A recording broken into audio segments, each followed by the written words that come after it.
Hello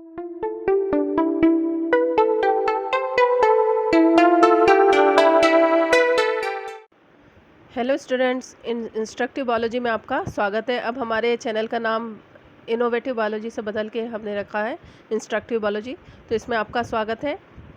आज हम पढ़ेंगे चैप्टर 6 टिश्यूज़ का 5th पार्ट।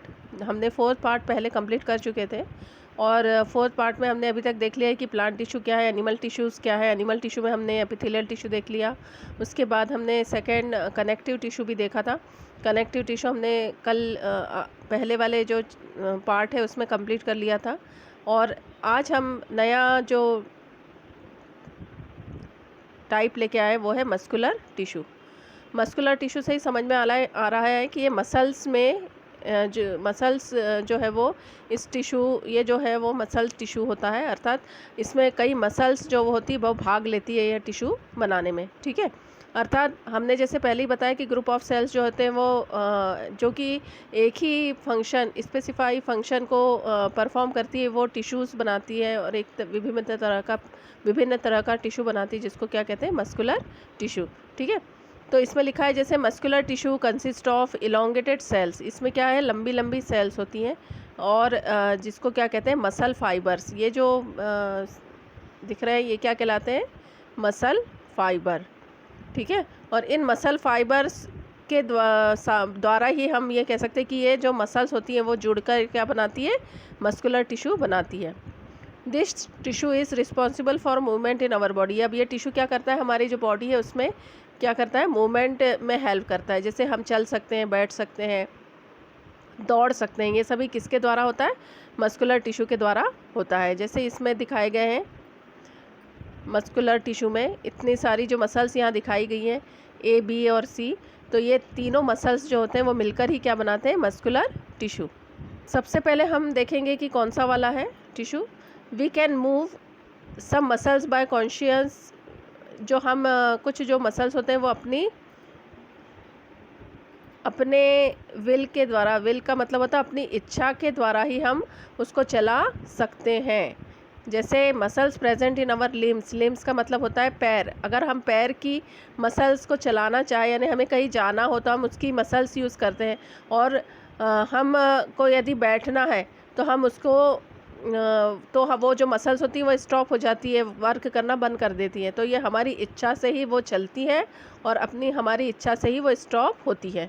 इस तरह की मसल्स को क्या कहते हैं, वॉलेंट्री मसल्स। वॉलेंट्री का मतलब होता है उसमें हमारी इच्छा शामिल होती है कि वो मसल्स अब चले और बंद हो जाए, चलना बंद हो जाए। ठीक है, these muscles are also called skeletal muscles. ऐसा इसे स्केलेटल मसल्स क्यों कहते हैं, क्योंकि बहुत सारी बोन्स वगैरह में ही ये वाली मसल जो है वो पाई जाती है, इसलिए इसे स्केलेटल मसल्स भी कहते हैं। ठीक है, और तीसरा ये है कि ये to bones and help in our movement. Body movement को के में हेल्प करती है अंडर द माइक्रोस्कोप। देखने पर इसमें लाइट और डार्क बैंड दिखाई देते हैं। जैसे इसमें दिख रहा है आपको, ये जो बैंड है ये डार्क बैंड है और ये है वो लाइट बैंड है। तो डार्क और लाइट बैंड इस तरह से इसमें बैंड्स हमें दिखाई दे रहे हैं। ठीक है, और ये सभी हमें कब दिखाई देता है, जब मसल को माइक्रोस्कोप से देखा जाता है। ठीक है, इसे क्या कहते हैं, लाइट और डार्क बैंड्स को क्या कहते हैं, स्ट्रिएशंस। क्या कहलाते हैं ये, स्ट्रिएशंस। व्हेन स्टेन प्रॉपरली, जब हम इसको प्रॉपरली या अप्रोप्रिएटली अगर हम इसको स्टेन करते हैं तो ही हमें ये पता चलता है कि ये डार्क और लाइट बैंड है। और ऐसा इसलिए होता है क्योंकि कुछ जो पोर्शन होता है वो डार्क बैंड ले लेता है, डार्क कलर ले लेता है, और कुछ जो होता है वो लाइट कलर लेता है। इस तरह से हमें डार्क और लाइट कलर की जो है वो बैंड्स दिखाई देते हैं। ठीक है, अब आगे कहते हैं कि as a result they are also called striated muscles. इसलिए इन्हें क्या कहते हैं, स्ट्रिएटेड मसल्स भी कहते हैं। The cells of this tissue are long. हमने जैसे देखा कि बहुत लंबे लंबे इसके टिश्यू होते हैं और सिलेंड्रिकल होते हैं, यानी नलिका के आकार के दिखाई दे रहे हैं, और अनब्रांच्ड है, यानी कहीं से भी इसमें ऐसे ब्रांचेस नहीं निकल रही है, तो अनब्रांच्ड है। और मल्टी न्यूक्लिएट होते हैं। मल्टी न्यूक्लिएट का मतलब होता है जब एक ही बहुत सारे न्यूक्लियाई का पाया जाना क्या कहलाता है, मल्टी न्यूक्लिएट। जैसे यहाँ पे भी दिखा है हैविंग मैनी न्यूक्लियाई। तो इस तरह की मसल्स तो हम कैसे क्या कह सकते हैं, इसको वॉलेंट्री मसल्स भी कह सकते हैं, इसको स्केलेटल मसल्स भी कहते हैं, स्केलेटल मसल भी कहते हैं, और इसको कहते हैं स्ट्रिएटेड मसल्स। स्ट्रिएटेड क्यों कहते हैं स्ट्रिएटेड मसल, क्योंकि इसमें लाइट और डार्क बैंड कंटिन्यूस पाया जाता है। ठीक है, ऐसा इसलिए होता है क्योंकि ये जो है वो स्पेशल प्रोटीन के बने होते हैं। जो मसल फाइबर होते हैं स्पेशल प्रोटीन के बने होते हैं, जो कॉन्ट्रैक्ट और रिलैक्स होते हैं, यानी कॉन्ट्रैक्शन का काम करते हैं और रिलैक्सेशन। पहले कॉन्ट्रैक्ट होते फिर रिलैक्स होते, फिर कॉन्ट्रैक्ट होते फिर रिलैक्स होते हैं। तो इसलिए इसको कॉन्ट्रैक्ट और रिलैक्स की तरह इनमें जिसके से कि हमारी बॉडी में क्या होती है, मूवमेंट होती है। ठीक है, दो प्रकार के जो प्रोटीन्स हैं वो है एक्टिन और मायोसिन। ये दो कॉन्ट्रैक्टाइल प्रोटीन जो है वो इसमें यूज़ होते हैं। ठीक है, तो अब समझ में आ गया कि जो स्ट्रेटेड मसल फाइबर होता है वो किस तरह से होता है। अब सेकंड हम देखेंगे ये वाला पोर्शन जिसमें हमें स्पिंडल शेप्ड जो सेल्स हैं वो दिखाई दे रही है, ये स्पिंडल शेप्ड सेल। अब हम देखते हैं कि कौन सा वाला मसल है, मसल टिश्यू है। ठीक है, अब यह है कि the movement of food in alimentary canal और the contraction and relaxation of blood vessels are involuntary movements. जैसे अभी हमने कहा था कि वॉलेंट्री मूवमेंट होता है, अर्थात हमारे कहने पर वो स्टॉप हो जाते हैं और हमारे कहने पर ही वो चलने लगते हैं, यानी वर्क करना शुरू कर देते हैं। तो ये हमारे कहने में हो रहा है, इसलिए इसको क्या कहते हैं, वॉलेंट्री मसल्स कहते हैं। परंतु चूंकि ये वाली मसल जो होती है वो हमारे कहने पे नहीं चलती, इसलिए इसे क्या कहते हैं, इनवॉलेंट्री मसल्स। ठीक है, इनवॉलेंट्री मूवमेंट अर्थात ये कॉन्ट्रैक्ट और रिलैक्स तो होती है परंतु वो हमारे कहने पे नहीं होती, बल्कि वो किसके कंट्रोल में होती है, ब्रेन के कंट्रोल में होती है। अर्थात ब्रेन ही मैसेज देता है और वह वर्क करती है। किस तरह की मसल्स होती हैं ये, एलिमेंट्री कैनाल और ब्लड वेसल की। जैसे हमने जो भोजन किया होता है वो पहले माउथ में आता है, माउथ से फिर वो फेरिंग्स में आता है, फेरिंग्स से इसोफेगस में आता है, इसोफेगस से स्टमक में आता है, स्टमक से वो स्मॉल इंटेस्टाइन में आता है, फिर लार्ज इंटेस्टाइन में आता है। तो यहाँ से किस तरह से आ रहा है ये भोजन, हमने तो ये नहीं कहा कि यहाँ से अब तुम इस पोर्शन में जाओ, या हम अपने पेट को ये इंस्ट्रक्शन थोड़ी देते हैं कि अब ये जो भोजन है ये यहाँ से यहाँ पे बन चुका है, अब आप यहाँ पे जा सकते हैं, इस तरह से अपन थोड़ी कहते हैं। तो ये किसका काम होता है, ये इनवॉलेंट्री मसल्स का काम होता है, जो कि कॉन्ट्रैक्शन और रिलैक्सेशन करके रिदमिक मूवमेंट बनाती है, और जिससे जो भोजन होता है वो एक स्थान से दूसरे स्थान को जाता है, और उसका कंट्रोल किसके पास होता है, ब्रेन के पास। ठीक है, तो इसमें लिखा है कि we can not really start them और स्टॉप देम। अब हम इसको ना ही स्टार्ट कर सकते हैं और ना ही हम इसको स्टॉप कर सकते हैं।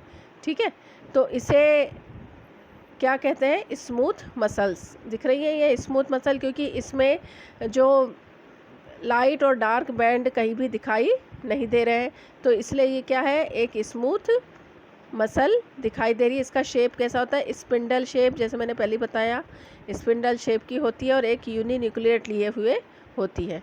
तो ये जो है वो पहले वाले स्ट्रक्चर से बहुत डिफ़र है। ठीक है, इसका एक मसल फाइबर इतना बड़ा है और सिलेंड्रिकल है, जबकि इसका मसल फाइबर कैसा है, इतना छोटा है, और किस तरह का शेप है इसका स्पिंडल शेप है। ठीक है,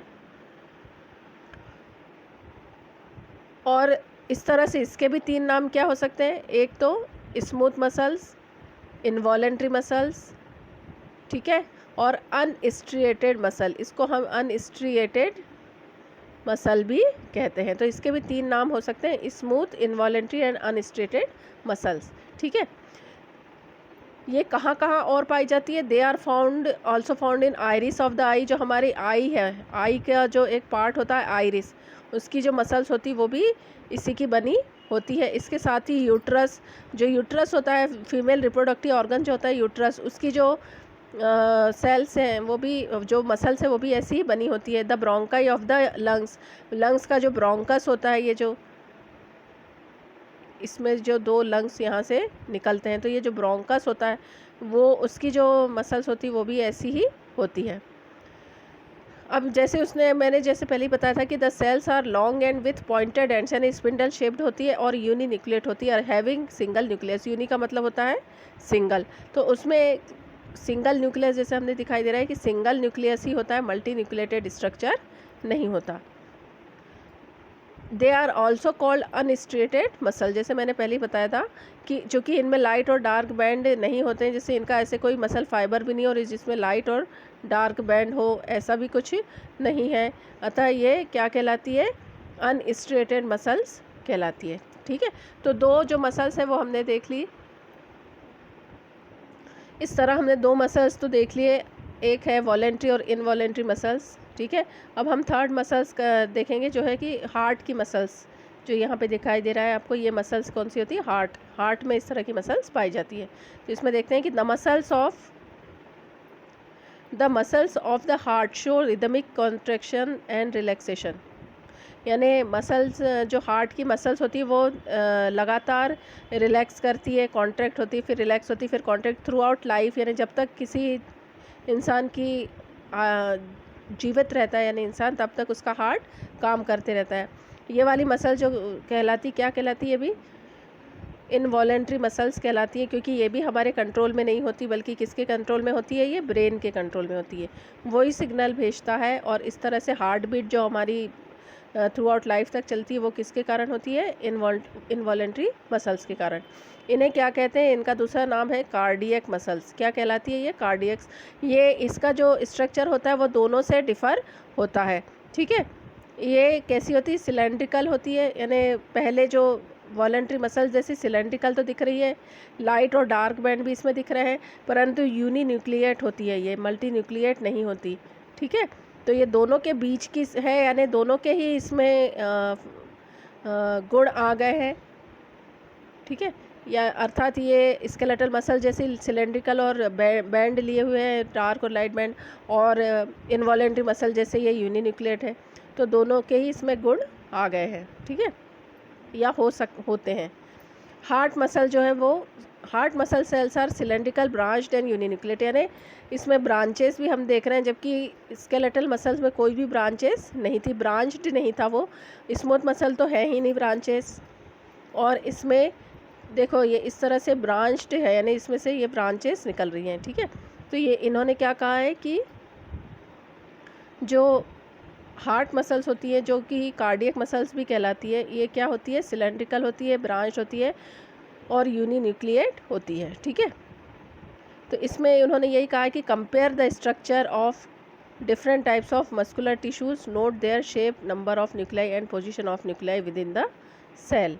ठीक है, अर्थात उन्होंने बताया कि इसमें कंपैरिजन जो है, उन्होंने एक क्वेश्चन दिया है कि इसको कंपेयर करो और इसमें इसे नोट करो कि कैसा इसका शेप है, जैसे कौन सी मसल का शेप कौन सा है।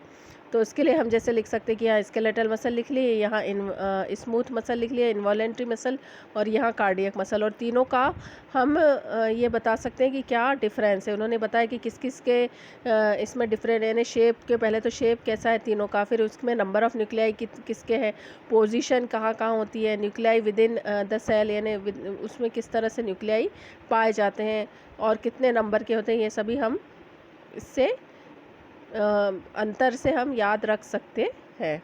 ठीक है, तो आज हमने कंप्लीट किया है मस्कुलर टिश्यू, जो कि 6.33 है मस्कुलर टिश्यू, आज हमने ये कंप्लीट किया।